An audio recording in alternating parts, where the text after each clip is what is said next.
ආයුබෝවන් දරුවනේ කොහොමද ඉතින්? අදත් ආවා ඔයාලත් එක්ක කතා කරන්න. අපේ ජීවිත බැඳීම් ගැන අපි කතා කරමුද එහෙනම්? අපේ දරුවෝ ගොඩක් දෙනෙක් ලොකු වුණාම තමන් ගැන විතරයි හිතන්නේ. සමහරු නම් තමන් ගැනත් හිතන්නේ නැහැ. තමන් ගැන හිතන්න ඕන මං කියන්නේ තමන්ට තැනකට එන්න උදව් කරපු තමන්ගේ ළඟින් හිටපු අයව අමතක කරලා ජීවත් වෙන එක ගැන දෙමව්පියෝ සහෝදර සහෝදරියෝ එහෙම පුංචි කාලේ දෙමව්පියන්ට වඳින දරුවෝ ලොකු වුණාම මතකයිද ඔයාලා අවුරුද්දකට වඳිනවද? සමහරුන්ට මතක නෑ නේද? ළඟදී අම්මා තාත්තට වැඳපු දවසක් මතක් කරගන්න බලන්න.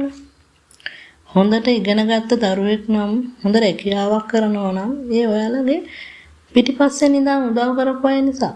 ඔයාලගේ උනන්දුව තමයි.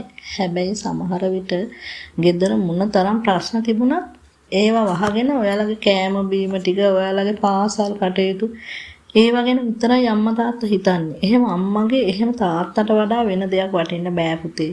ඔයාලගේ හිත සතුටු කරන්න.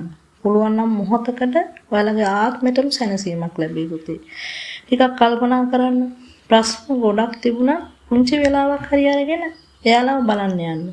බලන්න එයාලගේ මූණෙන් ඒ දැනෙන සතුට කොයිතරම්ද කියලා.